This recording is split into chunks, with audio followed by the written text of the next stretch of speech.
Hello friends, कैसे हैं आप सब? बढ़िया। आशा है आप सभी मस्त होंगे, स्वस्थ होंगे और बहुत बहुत खुश होंगे।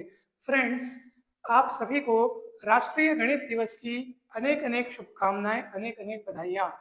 जैसा कि आप सभी को पता है कि महान गणितज्ञ श्रीनिवास रामानुजन जी की जयंती के अवसर पर हम प्रत्येक वर्ष 22 दिसंबर को राष्ट्रीय गणित दिवस के रूप में मनाते हैं। और दोस्तों, वैसे तो गणित दिवस के अवसर पर विभिन्न संस्थानों, स्कूलों, कॉलेजों में अनेक अनेक तरह की एक्टिविटीज होती है, जैसे गणित पर निबंध या गणित पर कविताएं या गणित पर अलग अलग तरह के प्रकार के एक्टिविटीज होते हैं। परंतु दोस्तों, आज के इस वीडियो में हम आपको गणित को असल लाइफ से रिलेट करते हुए ये बताएंगे कि किस तरह इमोशनली स्ट्रांग बना जाए मैथ्स की मदद से। सोचो, मतलब मैथ्स में क्या कुछ नहीं है। मैथ्स के फॉर्मूलों की मदद से हम क्या कुछ नहीं कर सकते या क्या कुछ नहीं जान सकते, या यूं कहिए कि मैथ्स कहाँ नहीं है। दुनिया में आप जहां भी चले जाइए, जिस सब्जेक्ट में आप देखेंगे मैथ्स का वहां पे जरूर बोलबाला है, मैथ्स का वहां पे योगदान है। बिना मैथ्स के तो किसी चीज की या किसी विषय की कल्पना भी नहीं की जा सकती। किसी ने सच ही कहा है कि ये ब्रह्मांड भी जिन नियमों के आधार पर बना है वो गणित के ही नियम है, या ऐसा भी आप कह सकते हैं कि ब्रह्मांड को जिसने बनाया है वो अवश्य ही सबसे महान गणितज्ञ है। दोस्तों, आप खुद सोचिए किस तरह से इस अंतरिक्ष में इतने सारे आकाशीय पिंड, ग्रह, नक्षत्र, तारे, ये सब कितने संतुलित तरीके से गति कर रहे हैं। कहीं पर भी कोई भी डिस्टरबेंस नहीं है, बिल्कुल। और वो भी कई सालों से गति कर रहे हैं।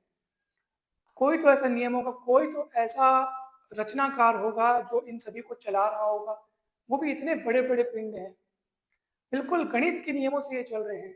इसलिए कहा जाता है कि वास्तव में ये जिसने दुनिया बनाई, जिसे हम ईश्वर कहते हैं, वो बहुत बड़ा, या यूं कहिए कि सबसे बड़ा गणितज्ञ है। दोस्तों, अगर हम अपने लाइफ को मैथ्स से रिलेट करें तो मैथ्स में ऐसी बहुत सारी बातें छिपी हुई हैं, ऐसे बहुत सारे तथ्य छिपे हुए हैं जो हमें मदद करते हैं हमारी लाइफ को बहुत अच्छे तरीके से जीने में। हमें इमोशनली स्ट्रांग बनने में मैथ्स के कुछ तथ्य, मैथ्स की कुछ बातें बहुत मदद करती हैं। अगर हम उन बातों को ध्यान रखें तो हमें बहुत अधिक प्रेरणा मिलती है, बहुत अधिक मोटिवेशन मिल सकता है। दोस्तों, जैसे कि सबसे पहली बात, मैथ्स ये कहता है कि अगर मान लीजिए आप मैथ्स बना रहे हैं और आपका सामना केवल सरल सरल सवालों से हो रहा है, आप केवल सिंपल सिंपल फॉर्मूलों को इस्तेमाल करते हुए सिंपल सिंपल क्वेश्चन सॉल्व कर रहे हैं, तो इसका अर्थ ये है कि आप अभी मैथ्स की गहराई में नहीं गए हैं। इसका अर्थ यही हुआ कि आप गलत दिशा में जा रहे हैं, क्योंकि मैथ्स तो तब सीखा जाता है जब आप कठिनाइयों से रूबरू हो, अलग अलग उच्च स्तरीय सवालों को बनाएं, तभी तो आप मैथ्स में स्ट्रांग बनेंगे ना, है कि नहीं? और अब सेम टू सेम इसी बात को अगर आप लाइफ से रिलेट करें, अगर लाइफ हमारी एकदम कंफर्ट जोन पे जा रही हो, सरलता से बीत रही हो, तो सरलता से बीतना अलग बात है, परंतु जिस तरीके से आप मैथ्स में स्ट्रांग बनने के लिए कठिन कठिन प्रॉब्लम्स को फेस करते हो तभी स्ट्रांग बनते हो। अगर हम केवल सरल सरल प्रॉब्लम्स को देखेंगे तो वो सवाल तो हमसे बन जाएंगे और हम बड़े खुश हो जाएंगे, परंतु क्या हम मैथ्स में स्ट्रांग बन पाएंगे? क्या नहीं। किसी चीज में आप स्ट्रांग तभी बनेंगे जब आप उसमें हाई लेवल के प्रॉब्लम्स को देखें, कठिन कठिन सवालों को देखें। ठीक उसी तरह दोस्तों, लाइफ का असली मजा तब है, या यूं कहिए कि लाइफ आप पूरे तरीके से तभी जी सकते हो जब आपको लाइफ में प्रॉब्लम्स से सामना करने को मिले। जब आप प्रॉब्लम्स से सामना करेंगे, कंफर्ट जोन से बाहर निकलेंगे, तो आपको जीवन जीने का असली मजा आएगा। तभी आप स्ट्रांग बनेंगे, ठीक वैसे ही जैसे आप मैथ्स में कठिन सवालों को बना करके स्ट्रांग बनते हैं। दोस्तों, लेकिन सामान्य जो ह्यूमन बिहेवियर होता है, सामान्य मानवीय व्यवहार, जैसे हम सभी जब गणित बनाते हैं तो हमारा यही प्रयास रहता है कि भाई परीक्षा में कठिन सवाल ना आए, सरल सवाल आए, बन जाएं। हमारी पुस्तक में भी जब हम सवाल बनाए तो एक ऐसे सवाल मत आए जिसमें हम उलझ जाएं, मतलब हम चाहते हैं कि हमारे पास उलझन भरे सवाल ना आए, ताकि हम सरलता से अपना काम करते चलें। लेकिन आप खुद बताइए, क्या उसमें हमारा विकास हो पाएगा? क्या नहीं हो पाएगा। इसलिए हमें खुद को ऐसा कहना चाहिए, खुद के मन को ऐसा बतलाना चाहिए कि भाई प्रॉब्लम्स का सामना करो, गणित में कठिन सवाल आए तो उन्हें चाहो, उन्हें बनाओ, उनकी प्रैक्टिस करो ताकि आप उसमें स्ट्रांग बन सको। तो दोस्तों, ये पहली सीख जो मैथ्स हमें बतलाता है कि जितना आप कठिनाइयों का सामना करोगे, जितना आप कठिनाइयाँ चाहोगे, वो आपको उतना ही स्ट्रांग बनाएंगी। किसी विद्वान ने ये कहा है कि भाई जीवन की बड़ी से बड़ी समस्या जो हमें मार नहीं डालती, वो हमें और भी मजबूत बनाती है। दोस्तों, बहुत सटीक ये बात है। जैसे हम कहते हैं कि ये प्रॉब्लम बहुत बड़ी है, ये ये समस्या को मैं नहीं झेल सकता, लेकिन आप देखेंगे कि आप उस समस्या को झेल जाते हैं। भाई, हमको लगता है कि ये प्रॉब्लम बहुत कठिन है, ये हमसे ये कैसे होगा, परंतु समय के साथ साथ वो प्रॉब्लम्स सॉल्व होती जाती हैं और हम उससे निपट लेते हैं। अर्थात वो प्रॉब्लम आई है आपको स्ट्रांग बनाने के लिए। ठीक है दोस्तों। अब दूसरी बात, मैथ्स में यूं तो हमने देखा कि भाई कठिन प्रॉब्लम से आप सामना करोगे तो स्ट्रांग बनोगे, ठीक है। अब मैथ्स में एक जबरदस्त बात और क्या छिपी है वो भी देखो। मैथ्स में भले ही आपको सरल प्रॉब्लम्स मिलेंगी, कठिन प्रॉब्लम्स मिलेंगी, हर प्रकार के आपको सवाल मिलेंगे, ठीक है। तो मैथ्स ये नहीं कहता कि मैं आपके सामने केवल सरल सवाल परोसूंगा, कठिन सवाल नहीं परोसूंगा। मैथ्स की तो कोई सीमा नहीं है, वो तो अनंत है। उसमें तो सवाल का अंबार है, उसमें वैरायटी ही वैरायटी है। तो मैथ्स ये नहीं कहता कि मैं आपके सामने सरल चीजें परोसूंगा, वो कहता है कि मेरे पास सब कुछ है, सरल भी है, कठिन भी है, जटिल भी है, हर चीज है। परंतु मैं इस बात की आपको गारंटी जरूर देता हूँ, इस बात का आश्वासन जरूर देता हूँ कि there is a solution of every problem. हर समस्या का समाधान है। गणित में अनेक सारी समस्या ऐसी हैं जो हमें लगता है बहुत जटिल हैं, इनका तो सॉल्यूशन कैसे निकाला जा सकता है। तो वो हमें लगता है क्योंकि हम उस समय कच्चे होते हैं, हमारी उस समय प्रैक्टिस नहीं होती है, परंतु उसका तो सॉल्यूशन होता है ना भाई। दुनिया में ऐसी कोई समस्या नहीं जिसका सॉल्यूशन ना हो। सॉल्यूशन उपलब्ध रहता है तभी समस्या नजर आती है दोस्तों। ईश्वर भी आपको कोई भी समस्या या कोई भी संकट आपके पास भेजने से पहले उसका हल निकालने की शक्ति, उसका सॉल्यूशन आपको पहले देते हैं, बाद में समस्या आपके पास आती है दोस्तों। गणित में भी वैसा ही है, कितना भी जटिल सवाल क्यों ना हो, उसका सॉल्यूशन का अस्तित्व रहता ही रहता है, यानी कि उसका सॉल्यूशन मौजूद रहता ही रहता है दोस्तों। तो इसका अर्थ क्या हुआ? इसका अर्थ ये हुआ कि जब हमारे लाइफ में डिफिकल्टीज आती हैं, कठिनाइयाँ आती हैं, तो हम हिम्मत हारने लगते हैं कि अरे अब क्या होगा, अब क्या होगा। लेकिन हमें उस समय मैथ्स की बात याद रखनी चाहिए कि भैया प्रॉब्लम्स जो है वो सरल हो चाहे कठिन हो, लेकिन मैथ्स आपको इस बात का आश्वासन जरूर देता है कि there is solution of every problem. तो कठिनाइयाँ चाहे कितनी भी बड़ी क्यों ना हो, उनका हल समाधान जरूर होता है। बस हमें कॉन्सेंट्रेट होकर शांति से, शांत स्वभाव से, मन को शांत रख करके समस्या पर विचार करना चाहिए और अच्छे से उसको सुलझाने का प्रयास करना चाहिए। दहशत में नहीं आना चाहिए। अगर आप अशांति से किसी भी समस्या के बारे में सोचेंगे तो आप उसका समाधान कैसे ढूंढ पाएंगे? बल्कि हम तो अगर अशांत होंगे तो समस्या का सुलझाने के बजाय वो तो और बढ़ जाएगी। इसलिए आप शांत रहकर समस्या को सुलझाएं, तो देखेंगे आप कि कुछ न कुछ उपाय उसका जरूर मिलेगा। दोस्तों, तीसरी बात जो कि गणित का मेन आधार है, गणित में हम जब भी कुछ थ्योरम प्रूफ करते हैं, जब भी कुछ सवाल बनाते हैं, तो हमें लगता है ये सवाल बहुत बड़ा है, ऐसे आसानी से बनेगा नहीं। तो शुरुआत करने के लिए हम क्या करते हैं? भाई बनेगा नहीं मतलब ऐसा तो नहीं कि हम एक भी कदम नहीं बढ़ाते, सवाल बनाना है आपको, तो आप क्या करते हैं? आप खुद सोचिए। हम अज्ञात चीजों को, अज्ञात राशियों को हम एक्स मानते हैं, एक वेरिएबल के रूप में मानते हैं कि भाई जो हमें ज्ञात करना है, जिस समस्या का हमें समाधान ढूंढना है, उसका हल हमें नहीं पता। तो हम क्या करते हैं? मान लो यह एक्स है, मतलब गाड़ी आगे बढ़ाने के लिए, कुछ कदम चलाने के लिए हम मान के चलते हैं कि मान लो इसका आंसर ये है, और उसको मान करके फिर हम आगे चलते हैं। तो बाद में पता चलता है कि हाँ, जिस राशि को हमने एक्स माना था अब उसका वैल्यू आ गया है। और अगर हम वो मानने से इनकार कर देते तो क्या होता? हम बोलते नहीं, हम कैसे मान सकते हैं। तो क्या समस्या हल हो पाती? क्या नहीं हो पाती? ये दोस्तों, ये गणित की बात है। अब हम जब गणित बनाते हैं तो हम इस बात को सोच नहीं पाते कि वास्तव में ये हमें बहुत बड़ी सीख देती है। जब जीवन में हमें रास्ता नजर ना आए, जब सब तरफ अंधेरा हो, तो जैसे मान लीजिए मुझे वहां अंधेरा दिख रहा है, परंतु वहां दिख रहा है, यहाँ तो नहीं दिख रहा है, तो मैं कुछ कदम तो आगे बढ़ा सकता हूँ ना। जब आपके सामने में आपके रास्ते में पूरा कोहरा हो, तो आप कहेंगे कि सर मुझे रास्ता नहीं दिख रहा है, मैं कैसे चलूँ? तो फिर हम आपसे कहेंगे कि भई आपको जितने कदम दिखते हैं उतने तो चलो। अगर 10 कदम तक चल सकते हो तो 10 कदम तक चलो, फिर आगे आपको अगले 10 कदमों के लिए रास्ता मिलेगा। किसी किसी समस्या का आपको समाधान बिल्कुल नहीं मिल रहा है, तब भी आप उसको मन में मानो, नहीं इसका समाधान ज़रूर है, मान लो इसका समाधान ज़रूर है, या मान लो यह समस्या हल हो गई है। ऐसा कहने से दोस्तों आप नेगेटिव से हट करके पॉजिटिव थिंकिंग में प्रवेश करते हो। हम लोग बोलते हैं अब क्या होगा, अब तो कुछ नहीं हो सकता, सब कुछ गया, ये नेगेटिव सोच है। गणित हमें ये नहीं सिखाता दोस्तों। गणित तो कहता है मान लो। ये मान लो शब्द में बहुत बड़ी शक्ति है दोस्तों। आप मान लीजिए कि जिस प्रॉब्लम को आप लाइफ में फेस कर रहे हैं, उस प्रॉब्लम का सॉल्यूशन एग्जिस्ट करता है, आप मान लीजिए। कितनी भी बड़ी बातें क्यों ना हो, आप जब मान लेते हैं ना, मानना मतलब क्या है, स्वीकार करना, हाँ इसका सॉल्यूशन एग्जिस्ट करता है, या सॉल्यूशन एग्जिस्ट नहीं भी करता है तब भी आप उसको मानो। देखो यहाँ पे ना, अब आप कहेंगे सर गणित में तो कई सारे प्रॉब्लम ऐसे ऐसे होते हैं, कई सारे इक्वेशंस ऐसे होते हैं जिनका कोई सॉल्यूशन एग्जिस्ट नहीं करता है। तो अब आप खुद बताइए, क्या सॉल्यूशन जब एग्जिस्ट नहीं करता है मैथ्स में, जैसे बहुत सारे ऐसे इक्वेशंस होते हैं जिनका सॉल्यूशन एग्जिस्ट नहीं करता। जैसे एक एग्जांपल के लिए उस दिन हमने एक इक्वेशन सॉल्व किया था, बहुत सरल सा इक्वेशन है। अब x का कोई ऐसा वैल्यू नहीं है जो इस इक्वेशन को सेटिस्फाई करे।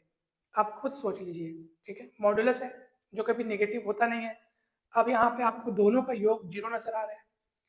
आप खुद बताइए दो राशियों का योग जीरो कब हो सकता है? अगर दोनों धनात्मक हुई तो धनात्मक धनात्मक अर्थात पॉजिटिव पॉजिटिव जोड़ करके तो और पॉजिटिव संख्या बन जाती है। या अगर मान लो दोनों अगर नेगेटिव नंबर है तो दोनों नेगेटिव नेगेटिव जुड़ करके तो नेगेटिव बनता है। मगर यहाँ पे तो जीरो लिखा है, तो जीरो आने के लिए क्या आना चाहिए भैया? एक प्लस होना चाहिए, एक माइनस होना चाहिए। भैया जीरो लाने के लिए कुछ जुड़ना और कुछ घटना, प्लस माइनस होता है तभी ना जीरो आता है। अगर दोनों प्लस होते तो प्लस प्लस तो और प्लस हो जाएगा और पॉजिटिव वैल्यू आएगी, या दोनों माइनस होंगे तो और नेगेटिव वैल्यू आएगी। तो एक प्लस एक माइनस होना चाहिए, परंतु यहाँ पे तो बात क्या है सर कि दोनों पॉजिटिव होंगे, है ना भाई। अब दोनों पॉजिटिव होंगे मतलब क्या है? Non negative. हमेशा याद रखना मॉडुलस की डेफिनेशन क्या होती है कि भैया ये ऑलवेज इसकी वैल्यू क्या होती है? ग्रेटर देन और इक्वल टू जीरो होती है हमेशा। तभी तो इसको हम लोग बोलते हैं एब्सोल्यूट वैल्यू, है ना भाई। तभी तो हम लोग बोलते हैं कि भैया मॉड एक्स इक्वल एक्स, जब ये कब होगा? जब x is greater than equal to zero and mod of x is equal to minus x. अब आप कहेंगे सर ये तो माइनस, नहीं भैया ये वास्तव में आपको प्लस देने वाला है, क्योंकि ये वाली स्थिति तब होती है जब x is less than zero. तो कुल मिलाकर के ये हमेशा आपको नॉन नेगेटिव वैल्यू देता है ना भाई। अब ऐसी स्थिति में आप कहेंगे सर इसका सॉल्यूशन क्या होगा, ये कब संभव हो सकता है? तो भैया ये तो इज इक्वल्स टू जीरो दिया है, इज इक्वल्स टू जीरो दिया है, मतलब इनमें से एक भी वैल्यू अगर मान लो जीरो से बड़ी हुई तो वो बड़ी वैल्यू, और मान लो कम से कम एक वैल्यू भी, ठीक है, मान लो ये जीरो और ये बड़ी हुई तो उसको जोड़ करके वो तो जीरो से बड़ी वैल्यू मिल जाएगी। लेकिन हमको तो इज इक्वल्स टू जीरो लाना है, तो ये सिर्फ और सिर्फ तभी संभव है जब दोनों पृथक पृथक रूप से क्या होंगे? जीरो होंगे। ध्यान से देखिएगा दोस्तों, अब यहाँ से x की वैल्यू 1 और यहाँ से x की वैल्यू 2 आ जाएगी। एक साथ x की दो वैल्यूज पॉसिबल नहीं है। आपको यकीन नहीं है तो आप x की वैल्यू यहाँ 1 रख के देख सकते हो, ये इस इक्वेशन को सेटिस्फाई नहीं करेगा। 1 रखोगे तो क्या हो जाएगा? 1 माइनस 1 जीरो, परंतु यहाँ 1 रखोगे तो 1 माइनस 2 यानी माइनस 1, और मॉड ऑफ माइनस 1 यानी 1। तो 1 कभी जीरो के बराबर तो होता नहीं है। वैसे आप इसको भी रख के देखोगे तो ना तो ये उस इक्वेशन को सेटिस्फाई कर रहा है, ना तो ये उस इक्वेशन को सेटिस्फाई कर रहा है। इसका मतलब इस प्रॉब्लम का कोई सोल्यूशन नहीं है। अब बताओ इस प्रॉब्लम का कोई सोल्यूशन नहीं है तो हम क्या आगे उसमें माथापच्ची करते हैं? क्या क्या दुख मनाते बैठे रहते हैं? क्या नहीं भाई। गणित तो आपको इसका सॉल्यूशन नहीं है, आपने डिक्लेयर किया, इसका मतलब आपने इसके बारे में जो भी आपकी बात है आपने कर दिया, आपने प्रयास किया भाई, सॉल्व करने की कोशिश की, नहीं हुआ, नहीं हुआ तो अपन आगे बढ़ते हैं कि भैया इसका सॉल्यूशन एग्जिस्ट नहीं करता है तो आगे बढ़ो। ये भी बात तो मैथ्स की सीखने की है दोस्तों। जीवन में आप कहेंगे कि मैं हर चीज को मैं बदल दूंगा या हर चीज का मैं समस्या का समाधान कर दूंगा। दोस्तों कुछ समस्याएं ऐसी होती हैं जिनको आप अगर छोड़ दें तो ही उसमें हमारी भलाई होती है। देखो हम कहते हैं कि भाई इस बात पे हमें चिंता होती है, तो दोस्तों इस पर आप बहुत आसानी से ये सोच सकते हैं कि अगर किसी समस्या जो आपको नजर आ रही है जिसके बारे में आप चिंतित हैं, अगर आप उसका समाधान कर सकते हैं तो चिंता किस बात की? अगर आप समाधान नहीं कर सकते तो चिंता किस बात की? उसको छोड़ दीजिए। कितनी गहरी ये बात है दोस्तों। तो जीवन में आप एकदम फ्लेक्सिबल बनिए। फ्लेक्सिबल अर्थात कोई भी प्रॉब्लम आपके सामने आए शांत मन से उसको सुलझाने का प्रयास करें। अगर उसका सॉल्यूशन एग्जिस्ट करेगा तो फिर चिंता की कोई बात नहीं है, और अगर उसका सॉल्यूशन एग्जिस्ट नहीं करता तब तो और भी कोई चिंता की बात नहीं है। आपको कुछ नहीं करना है, उसको छोड़ देना है और उससे अपने मन के तारों को हटा लेना है। ये बहुत बड़ी सीख है दोस्तों। जीवन में आपके बहुत सारी ऐसी सिचुएशंस आएंगी जिसको आपको फेस करते समय लगेगा कि ये बहुत ही जटिल समस्या है, तो उसको उसके हाल पर छोड़ देना चाहिए जब आपको उसका हल न मिले, और आगे बढ़ जाना चाहिए। फिर आगे जब बढ़ते जाओगे, समय जैसे बीतता जाएगा, तो फिर आपको वो प्रॉब्लम याद भी नहीं रहेगी दोस्तों। एक और खास बात, बहुत बेहतरीन बात, चलिए उसको हम समीकरणों की मदद से समझते हैं दोस्तों। ध्यान दीजिएगा, बहुत मजा आएगा। दोस्तों, जीवन की गाड़ी को सफलतापूर्वक चलाने के लिए जीवन में प्रेम का होना बहुत जरूरी है। अब आप कहेंगे कि सर, हाँ सर वो तो है, परंतु जिस प्रेम की बात मैं कर रहा हूँ वो व्यापक तौर पे दोस्तों, व्यापक तौर पे कहने का अर्थ ये कि अगर आप मान लीजिए कहीं जा रहे हैं, अब आपने फूलों को देखा, आपके मन में जरूर प्रकृति के प्रति धन्यवाद आना चाहिए कि प्रकृति कितनी प्यारी है कि वो हमें इतने अच्छे अच्छे फूलों को देखने का अवसर दे रही है। हर इंसान के प्रति आपके मन में प्रेम होना चाहिए, अपने कार्य के प्रति आपके मन में प्रेम होना चाहिए। आप जिस काम को कर रहे हो और अगर उसको पसंद नहीं करते हो तो फिर कैसे चलेगा। तो आप जो काम कर रहे हो उसको पसंद करो। जो आपके आसपास के लोग हैं, अगर आप उनके लिए अपने मन में प्रेम नहीं रखोगे तो बताइए इसमें नुकसान किसका है? आपका है। क्योंकि जब हम अपने मन में दूसरों के लिए नकारात्मक भाव रखेंगे, जैसे घृणा या द्वेष या ईर्ष्या के भाव अगर रखेंगे दोस्तों, तो ऐसी स्थिति में हम खुद को ही नुकसान पहुंचा रहे होते हैं। इसलिए दूसरों में, क्योंकि देखो हर प्राणी में उस परम सत्ता या यूं कहिए कि उस ब्रह्म तत्व या ईश्वर का वास होता है, तो हम उसके दर्शन करके हर प्राणी को प्रेम कर सकते हैं अगर हम ये मन में सोचे कि हाँ भाई ये भी ईश्वर का अवतार है, जिस तरह ईश्वर का अवतार मैं भी हूँ ये भी है। ईश्वर ने अपने रूप में जिस तरह मुझे रचा है उसी तरह सामने वाले को भी रचा है, तो मुझे उसकी आत्मा से उसको परम सत्ता का अवतार मान करके मुझे उससे प्रेम करना चाहिए। भले ही हमें लगता है कि ये मुझे पसंद नहीं है, ये इस प्रकार की एक्टिविटीज करते हैं या इनका व्यवहार ऐसा है, जो भी तमाम प्रकार की बातें, तो हमें लगता है कि हमें लगता है कि वो व्यक्ति घृणा करने योग्य है, परंतु ऐसा नहीं है। कोई भी इंसान 100% शुद्ध नहीं होता, या यूं कहिए कि बुराइयों से रहित नहीं होता। हम सभी में बुराइयां हैं। तो अगर हम ये सोचे कि हम सभी में बुराइयां हैं, तो फिर हम सामने वाले से कभी भी उनकी बुराइयों के लिए घृणा नहीं करेंगे, क्योंकि जो बुराई आप दूसरों में देखते हो वो वास्तव में पहले खुद में होती है। क्योंकि इंसान को चारों ओर वही दिखता है जो उसके मन में रहता है। तो बाहरी संसार आपके भीतरी संसार का दर्पण है, अर्थात आईना है। अगर आपके मन में सब कुछ अच्छा अच्छा रहेगा तो आपको सब तरफ अच्छा दिखेगा, दूसरों में अच्छाइयाँ देखोगे। अगर हमारे मन में नेगेटिव विचार है, नेगेटिव भावना है, तो हमें दूसरों में भी वही दिखेगा। तो दूसरों में आपको वही दिखेगा जो आप में होगा दोस्तों। इसलिए अपने मन में उस परम सत्ता का अनुभव निरंतर करते रहिए, क्योंकि वही हमें बोलने की, सुनने की शक्ति देता है, और वही शक्ति सामने वाले में भी है। अगर आपको लगता भी है ऐसा कि भाई सामने वाले का ये बिहेवियर या ये एक्टिविटीज ठीक नहीं है, तो उस समय हमें ये मानना चाहिए कि भैया उसके मन में भी वही ईश्वर है, परंतु वो अभी उसे भूला बैठा है और अहम हावी हो गया है, बस। परंतु हमें तो अपने उस स्वरूप को हमेशा याद रखना चाहिए कि वास्तव में हमारा असल स्वरूप क्या है। हम ये जो शरीर है वो नहीं है, बल्कि इसके भीतर जो प्राण है, जिसकी मदद से मैं बोल पा रहा हूँ। आप सोचिए जब वो निकल जाते हैं तो शरीर पड़ा रहता है ना भाई। अगर सब कुछ ये शरीर होता तो मृत्यु के बाद जब शरीर पड़ा रहता है तब वो उस अवस्था में भी बोल सकना चाहिए और उठ के चल सकना चाहिए, परंतु ऐसा नहीं हो पाता, क्योंकि उसमें कोई तो ऐसी चीज है जो निकल जाने के पहले जब उसमें थी, तो जिसकी मदद से वो शरीर बोल सक रहा था, चल सक रहा था। उसी को सेल्फ कहा गया है, उसी को तेज कहा गया है, या उसी को प्राण कहे गए, उसी को आत्मा कही गई है, और वही ईश्वर का स्वरूप है। तो वो सब में है, बस वो इंसान उस अपने असल स्वरूप को भूल जाता है, जिसकी वजह से वो नश्वर प्राणी की तरह व्यवहार करने लगता है। तो दोस्तों, अगर आप इन बातों को सोचे ना, तो आपके मन में कभी किसी के लिए घृणा हो ही नहीं सकती। आप सभी को प्रेम से देखेंगे और सबसे प्रेम से ही बात करेंगे दोस्तों। वैसे भी कहा गया है, जीवन में अगर आपके प्यार है तो समझ लीजिए कि जीवन खुशियों से भरा ही भरा होगा। और अगर आपके जीवन में प्यार नहीं है तो समझ लीजिए फिर वो जीवन गम से भरा होगा। इस तरह अगर हम इसे इक्वेशन 1 दें और इसे इक्वेशन 2 दें, तो इक्वेशन 1 और 2 को जोड़ कर देखिए दोस्तों, क्या पाएंगे आप? तो प्लस प्यार और माइनस प्यार कैंसिल, ठीक है, और जीवन जीवन हो जाएगा 2 टाइम्स जीवन। देखो गणित कहाँ कहाँ है, देखो आप 2 टाइम्स जीवन हो जाएगा, और इधर है खुशियां और प्लस गम। अगर 2 को अपन इधर डिवाइड करें तो क्या होगा दोस्तों? हाफ खुशियां और प्लस हाफ गम। और इसी को कहा गया है कि जीवन खुशियों और गम का संगम है, यानी कि जीवन में खुशियां भी हैं, गम भी है। तो जब गम आए तो सेल्फ एनालिसिस कीजिए, आत्मविश्लेषण कीजिए कि कौन सी ऐसी बातें हैं जो मुझे गम प्रदान कर रही हैं। कहीं मैंने दूसरों से आसक्ति के तार तो नहीं जोड़ लिए हैं, कहीं मैंने दूसरों से या वस्तुओं से आसक्ति के तार तो नहीं जोड़ लिए, बस वो तार ही हैं जो आपको गम प्रदान करते हैं, अर्थात दुख प्रदान करते हैं। नहीं तो फिर जीवन में तो खुशियां ही खुशियां होनी चाहिए। अगर ये जो माइनस प्यार अगर ना हो तो फिर इसका नामो निशान नहीं रहेगा, फिर तो यही यही रहेगा।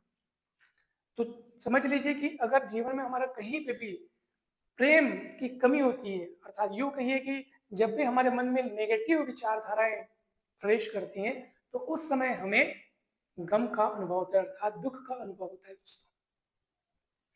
तो दोस्तों मैथ्स को आपने देखा कि लाइफ से रिलेट करके हम कितने जबरदस्त तरीके से बहुत सारी ऐसी बातों को सीख सकते हैं जो हमें सेल्फ डेवलपमेंट के लिए बहुत काम आ सकती है। अगर देखा जाए तो पूरी लाइफ जो है वो मैथ्स पे रची जा सकती है, मैथ्स के बेस पे कही जा सकती है। कैसे? देखिए, इंसान जीवन भर स्ट्रगल करता है दोस्तों, जन्म से लेकर के मृत्यु तक उसको सिर्फ स्ट्रगल करना पड़ता है। स्ट्रगल अर्थात उसको मेहनत करनी पड़ती है, संघर्ष करना पड़ता है। तो जन्म से मृत्यु तक के ये जीवन संघर्ष में रहता है। किस बात के लिए संघर्ष? जीविका चलाने के लिए संघर्ष, अच्छे स्थान पर पहुंचने के लिए संघर्ष, अपनी आत्म प्रगति के लिए या आत्म विकास के लिए संघर्ष। ऐसे ही कोई महान नहीं बनता, उसको बहुत मेहनत करनी पड़ती है, तो संघर्ष करना पड़ता है। और ये पूरा जन्म से मृत्यु तक का ये जो पूरा समय चलता है, अर्थात समय के सापेक्ष ये जो संघर्ष है, अगर आप पूरा इकट्ठा करेंगे, समाकलन मतलब होता है एक्यूमुलेशन ऑफ पॉइंट्स, हर एक अनुभव, अपने जीवन के हर एक अनुभव को आप इकट्ठा करते चलेंगे, तो फिर ये जीवन, ये पूरी जीवन की परिभाषा है दोस्तों। गौर से देखो, जीवन में यही है। अब प्रश्न ये उठता है कि सर आपने जो इंटीग्रेशन यहाँ पे बनाया है उसमें तो आपने संघर्ष शब्द डाल दिया, अर्थात पूरा जीवन संघर्ष है। तो हम कहेंगे हाँ ये संघर्ष है, परंतु इस संघर्ष को हम किस वे में ले सकते हैं, इसमें हमारी प्रतिक्रिया क्या होगी, ये हमको निर्धारित करना है। जीवन में आपके पास चुनौतियां आएंगी, उनका हंसकर सामना करना है कि रोकर सामना करना है, ये आपके ऊपर निर्भर करता है। कोई भी समस्या आपके पास आ रही है तो वो उस पर स्टिकर नहीं लगाया, लेबल नहीं लगाया कि भैया ये मैं बहुत दुख देने वाली हूँ, मुझे देखकर तुम रो दो। ऐसा कोई समस्या खुद से नहीं कहती आपको, कहती है क्या? नहीं कहती। वो हम पर डिपेंड करता है कि हम चाहे तो उससे दुखी हो सकते हैं, चाहे तो खुश हो सकते हैं। सीधी सी बात है, ये हमारा अधिकार है कि हम चाहे जैसी वैसी चाहे प्रतिक्रिया कर सकते हैं समस्याओं पर। इसलिए ये जो संघर्ष है, इसको आप हर पल जो आपको संघर्ष मिल रहा है उसको आप खुशी खुशी सहें, खुशी खुशी उससे निपटें। इसलिए संघर्ष को हम इस तरीके से भी लिख सकते हैं कि भैया जन्म से मृत्यु तक का जो भी संघर्ष है हमें जो लाइफ में मिलता है, उसको हर एक पल को खुशियों के साथ या एंजॉयमेंट के साथ अगर हम बीते, यानी हर एक पल मतलब समय से डिवाइड, ठीक है, प्रतिपल की बात चल रही है, और प्रतिपल हम किससे बिताएं? हैप्पीनेस से, प्रसन्नता से बिताएं, तो फिर ये जीवन जो है दोस्तों बहुत ही सुखमय हो जाता है। देखिए मैथ्स कहाँ, मतलब, और ये बिल्कुल सच है दोस्तों, यही बात जो हमने थ्योरी के रूप में कही है, गणित रूप में उसको इसी तरह से लिखा जाएगा। आप देखिए, समाकलन मतलब क्या होता है?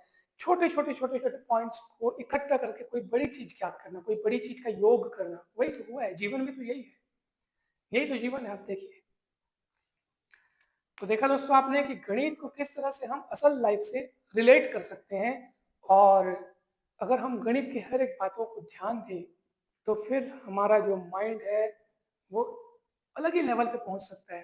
गणित तो हमारा स्ट्रांग होगा ही होगा, लेकिन हम लाइफ में भी बहुत अच्छे से मेंटली और इमोशनली स्ट्रांग बन जाएंगे दोस्तों।